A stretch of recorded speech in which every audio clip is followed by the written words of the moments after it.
नमस्कार दोस्तों, आज बात करेंगे एक इम्पॉर्टेंट डेवलपमेंट पर। और वो डेवलपमेंट ये है कि इन दिनों बहुत तीव्र गति से जापान और चीन के बीच में विवाद गहराता जा रहा है और यहाँ तक कि चीन ने अपने नागरिकों को भी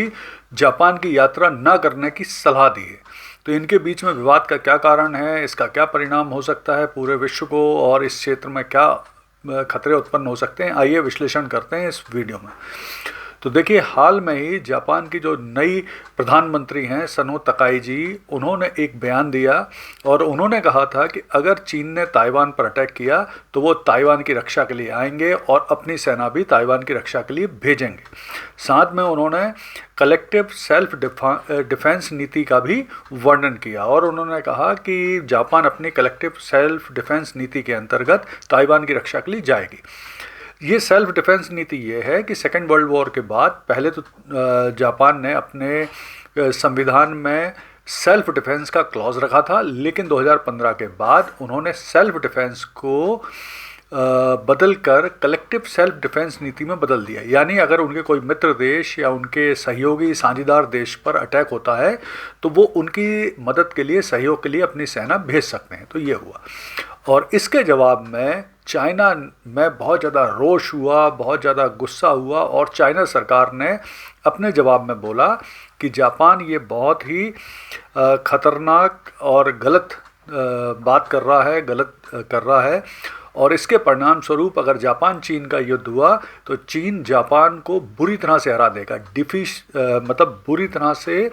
क्रैशिंग डिफीट कर देगा। इसके अलावा उन्होंने ये भी बोला कि जापान को अपने इस कृत्य की कीमत असहनीय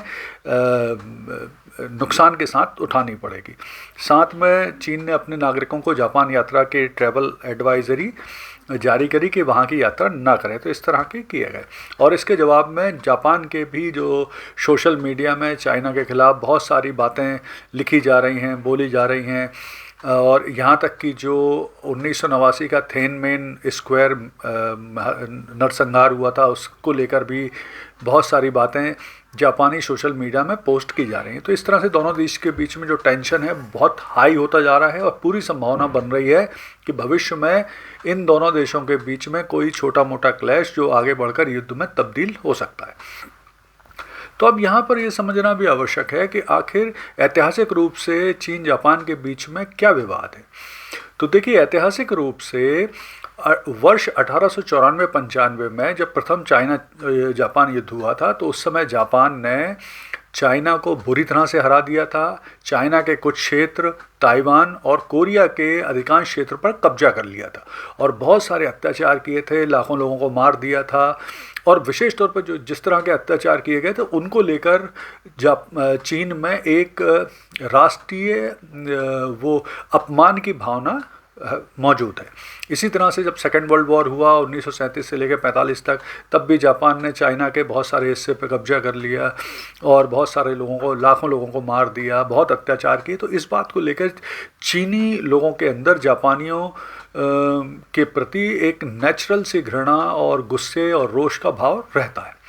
तो अब इस घटना का क्या परिणाम हो सकता है वो भी देखते हैं।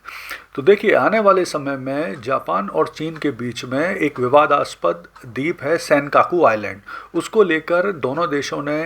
अब अपनी सेनाएं भेजना, कोस्ट गार्ड को भेजना शुरू कर दिया है और इसको लेकर मुझे लगता है जो आगे भविष्य में क्लैश दोनों के बीच में बढ़ेंगे वो सेनकाकू आइलैंड को लेकर ही बढ़ने वाले हैं। फिर जो जापान और अमेरिका के बीच में एक डिफेंस पैक्ट है, यानी जापान पर अगर कोई भी देश अटैक करेगा तो अमेरिका को उसकी रक्षा के लिए आना पड़ेगा, तो वो भी अब आगे बढ़ेगा। इसी तरह से फिर हालांकि ये बात अलग है कि जो चीन की आर्मी है, चीन की जनसंख्या है, चीन के संसाधन हैं, सभी कुछ जापान से बहुत आगे हैं।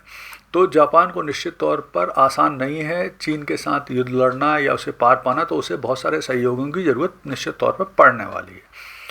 और सबसे बड़ा खतरा तो ग्लोबल इकोनॉमी के लिए होगा। इस ग्लोबल इकोनॉमी को अगर चीन जापान के बीच में युद्ध होता है तो ग्लोबल इकोनॉमी को बहुत बड़े खतरे के रूप में देखा जा रहा है। साथ में ये भी हो सकता है आने वाले समय में जापान अपनी जो डिफेंस पॉलिसी है उसमें भी बदलाव करे और परमाणु बम बनाने के बारे में विचार करे। तो अब कुल मिला के अगर हम देखें तो इसका क्या भविष्य हो सकता है, तो ये हो सकता है कि अगर जापान और चीन के बीच में सेनकाकू आइलैंड को लेकर विवाद बढ़ेगा, ताइवान को लेकर विवाद बढ़ेगा, तो इससे भारत की भी वैल्यू इस क्षेत्र में बढ़ेगी, भारत की इम्पोर्टेंस इस क्षेत्र में बढ़ेगी। अमेरिका चाहेगा कि भारत के साथ अब संबंध बेहतर किए जाएं, क्वाड को रिवाइव किया जा सकता है, और हो सकता है आने वाले समय में हालांकि इस युद्ध की संभावना को देखते हुए विश्व सप्लाई चेन में नुकसान हो सकता है, सेमीकंडक्टर की सप्लाई, इलेक्ट्रॉनिक्स की सप्लाई भी बाधित हो सकती है। और सबसे बड़ी चीज़ है कि आने वाले समय में इंडो पैसिफिक क्षेत्र में, इस क्षेत्र में एक अशांति युद्ध की आशंका बहुत ज़्यादा दिखाई देने लगी है, जो युद्ध से जूझती दुनिया के लिए कतई अच्छा नहीं है। तो आने वाले समय में जैसे ही इस पर और कुछ डेवलपमेंट होगा, मैं नए वीडियो बनाकर आपके लिए प्रस्तुत करता रहूँगा। धन्यवाद।